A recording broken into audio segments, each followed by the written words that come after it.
Thank you, Chair Session. Good afternoon, everybody.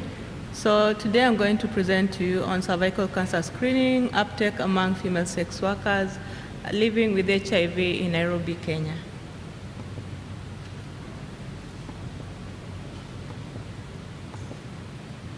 Okay, so the outline for the presentation is we're going to look at the introduction, problem statement, study objectives, study design, results, and then we're going to look at the conclusion.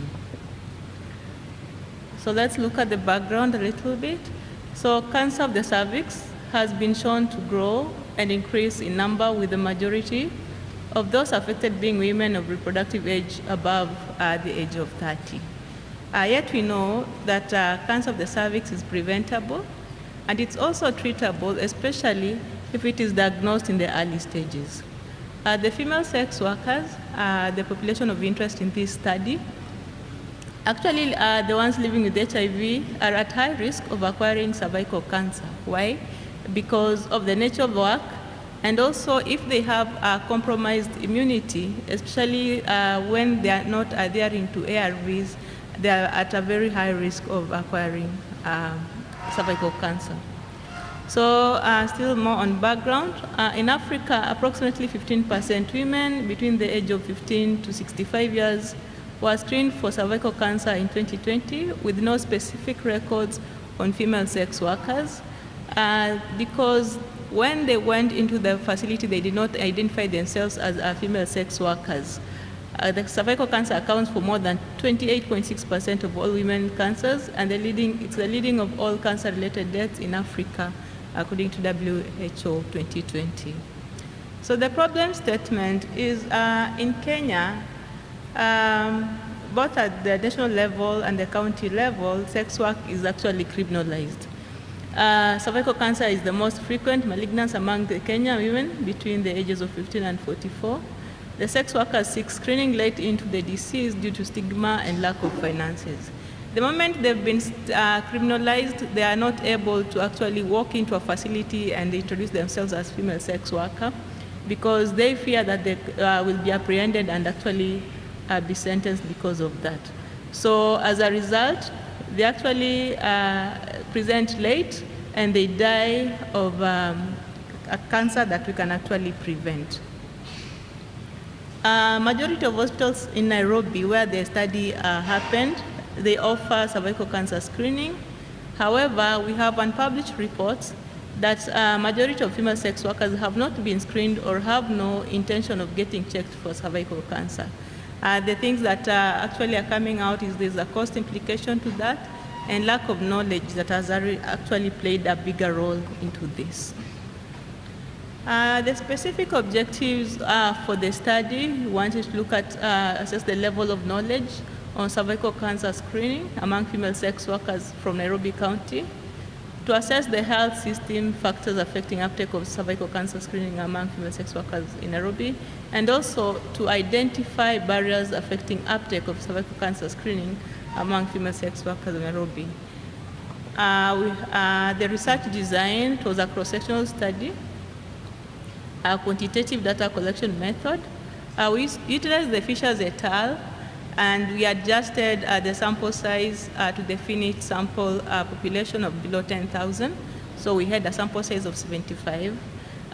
We had informed consent signed, and study sites were purposefully sampled from the Sex Workers Outreach Program, SWOP, in Nairobi, which offers free sexual reproductive health services, including cervical cancer screening, using via VLI method, which is affordable.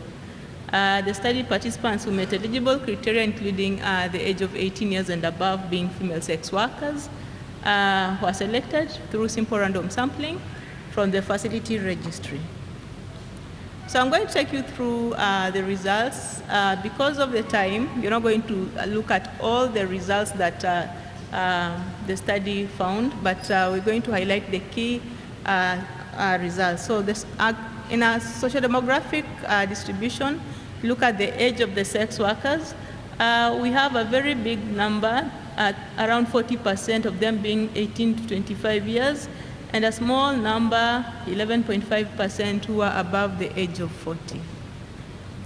marital status, by the time the study was happening, only 12.7% were married at that particular time.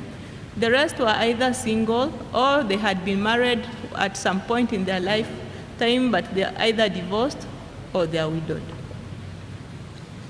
So knowledge on the cases of cervical cancer. We looked at the ones who had the knowledge of the causes of cervical cancer, and 65.1% did not know. And the ones who actually said that they know the causes of cervical cancer, we had 50.9 saying that if you have HPV, human papilloma virus, you could actually be susceptible to cervical cancer, but they could not give us the subtypes that actually related to that. Some said if you have HIV, then you're susceptible to cervical cancer.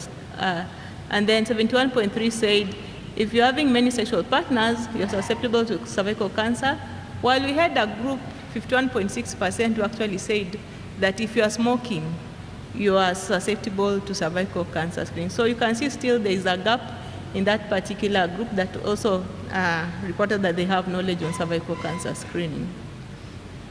So we looked at the preventive measures of cervical cancer screening. Out of the 75, 33 said that they knew the preventive measures that one should take, and 75.6% said regular cervical cancer screening is very important.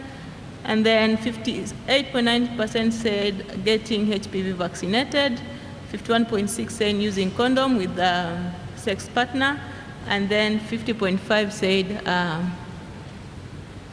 having one sexual partner.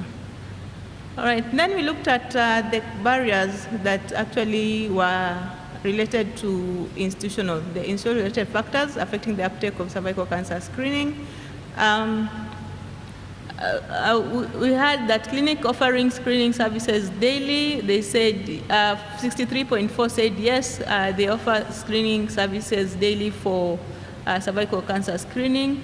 So the 36.6% who said no, that the clinics do not offer that, is 50.9% said that when they went to the facility and they wanted to be screened, they were told that there were no reagents for cervical cancer screening, while close to 50% said that the healthcare workers at that particular moment say they're not able or they don't have the knowledge of how to screen one for cervical cancer. So we also looked at the distance to the health facility, if it was a barrier. And actually, we had more than 50% having to cover above 8 kilometers to and from the health facility. And that meant, because it was in the central business district of Nairobi, it meant they have to use transport to go to the facility, even if the services are being offered for free. So there was a cost implication to that, and was actually hindering them from accessing the services. We looked at the time for the operational hours for the facility, if they're actually having an issue with cervical cancer screening uptake, because the facilities that the study participants were seeking care, they operate from 8 to 5, Monday to Friday. So we had a big proportion, 77.6%, saying that the operating hours have an effect on the uptake of cervical cancer screening, whereby 70% requested if the facilities can be opened for more than 24 hours in a day, that will be able to make them walk in any time they are available and take up the services. While 30.1% requested if the facilities can actually be opened during weekends. I also looked at some barriers affecting cervical cancer screening, and asked if they were comfortable to be screened for cancer, and 61.7% said no, they're not comfortable. And the reasons they gave, 86.4% said they fear the outcome. They don't want to know if they have it or they don't have the cancer of the cervix.